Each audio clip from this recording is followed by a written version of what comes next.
Assalamualaikum warahmatullahi wabarakatuh. Perkenalkan, nama saya Randi Putra Pratama dari kelas C2 Akuntansi. Nomor pokok NPM saya 10221121. Saya akan melaksanakan dan akan menjelaskan bagaimana sih kedudukan syahadatain dalam syariah Islam. Definisi syahadatain dalam kedudukan Islam: beriman dan bertakwa kepada Allah, menjalankan segala perintah dan menjauhi segala larangannya, menyembah hanya kepada Allah tanpa menyekutukan sedikit pun dengan sesuatu apapun, merupakan bentuk dan implementasi terhadap kalimat tauhid.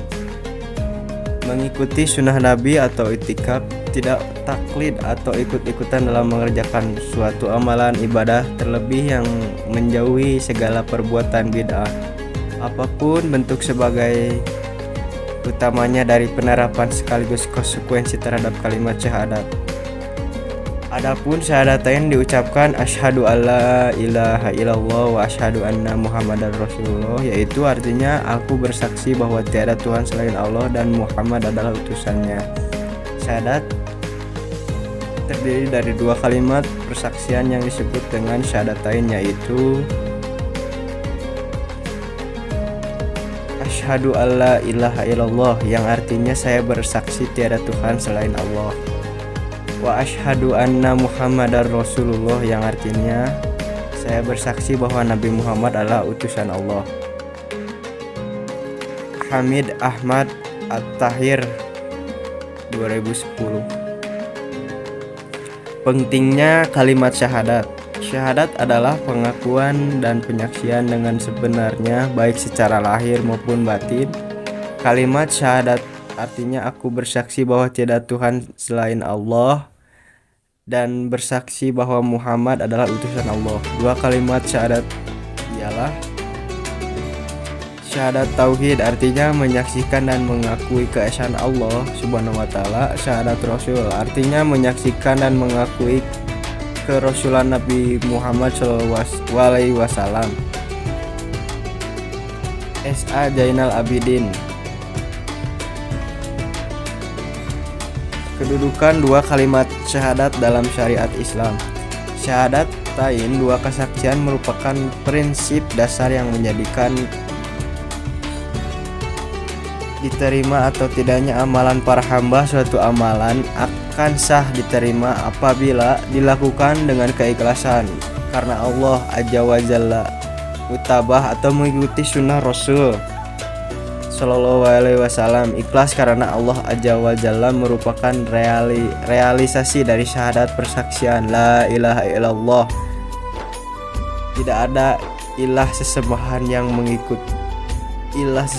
yang berhak diibadahi dengan benar-benar kecuali Allah Azza wa Jalla. Sedangkan mutbahah atau mengikuti sunnah Rasul Sallallahu alaihi wasallam merupakan realisasi dari syahadat kesaksian bahwa Nabi Muhammad Shallallahu Alaihi Wasallam adalah hamba dan rasulnya. Pentingnya mengetahui makna syahadat la ilaha illallah. Telah diketahui secara pasti bahwa persaksian tauhid merupakan kunci agama Islam, pokok agama atau tiang bangunannya. Tidak ada orang Islam yang belum meyakini, mengucapkan dan mengamalkan, dan tidak rugi lagi bahwa keadaan seperti ini tidak akan terwujud kecuali setelah mengetahui maknanya. Karena urutan ini, ilmu, keyakinan, ucapan, dan amal perbuatan bagaikan urutan bangunan dan fondasi serta cabang-cabang pokok. Siapa saja yang tidak mengetahui maknanya dan tidak dapat menggambarkan yang ia ucapkan.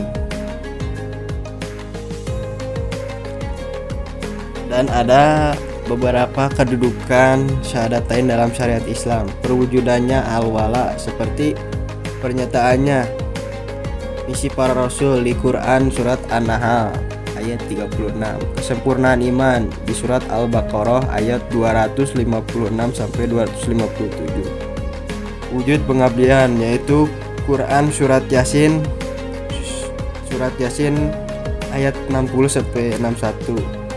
Dan istijah yang dijelaskan oleh Quran surat An-Nahl ayat 16 sampai 98. Dan kesempurnaan Islam itu di surat Al-Baqarah ayat 2 sampai 208. Dan adapun al-wala, beribadah hanya kepada Allah, beriman kepada Allah, mengabdi hanya kepada Allah, berlindung hanya kepada Allah, memasuki Islam hanya kepada Allah. Al-Baro, beribadah hanya kepada Allah, beriman hanya kepada Allah, mengabdi hanya kepada Allah, berlindung hanya kepada Allah, memasuki Islam. Aplikasi al-wala dan al-baro dalam kehidupan masyarakat, yaitu al-haq dan al-batil. Menurut saya, setelah saya amati dari materi yang dijelaskan oleh Pak Nirman, asisten dosen Pak Budi, yaitu masyarakat masuk kepada al-haq, mutakin atau muslimin, dan al-batil itu kafirin, munafikin, dan al-wala itu Allah dan tagnut, setan. Yang diibaratkan al-haq itu Allah dan al-batil itu taghut, setan. Pemimpin yaitu ada Nabi Adam alaihissalam, Nabi Ibrahim alaihissalam, Nabi Musa alaihissalam, dan Nabi Muhammad sallallahu alaihi wasallam. Dan tentunya ada al-batil yaitu iblis, Namrud, Firaun, Abu Lahab. Aturan hidup semisal al-haq yaitu Al-Quran, dan al-batil yaitu falsafah. Dan adapun wilayah hukumnya, al-haq yaitu dar al-Islam dan al-batil itu dar al-kufur.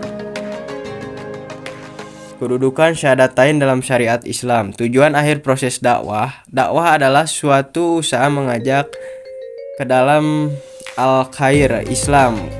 Quran surat Al-Imran yang artinya, dan hendaklah Anda di antara kamu golongan-golongan umat yang menyerukan kepada kebijakan, menyuruh kepada ma'ruf dan mencegah dari yang mungkar. Merekalah orang yang beruntung. Dan adapun surat Al-Baqarah ayat 257, serta mengeluarkan manusia dari kegelapan kepada cahayanya, yang artinya Allah pelindung orang-orang yang beriman. Dia mengeluarkan mereka dari kegelapan, kekafiran kepada cahaya iman. Dan orang-orang kafir, pelindung-pelindungnya ialah syaitan yang mengeluarkan mereka daripada cahaya kepada kegelapan, kekafiran. Maka mereka adalah penghuni neraka, mereka kekal di dalamnya. Tujuan dakwah yaitu mengajak manusia agar meninggalkan sistem taghut dan menerima sistem Allah. Quran surat An-Nahl ayat 125.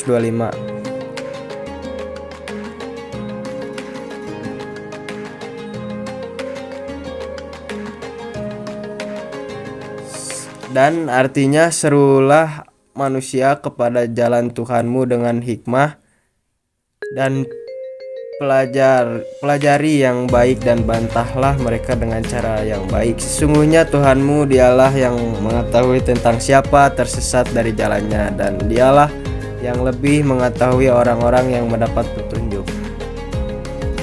Ada pula ayat 845 surat An-Nahl, yaitu yang artinya hikmah ialah perkataan yang tegas dan benar yang dapat dibedakan di antara yang hak dengan yang batil.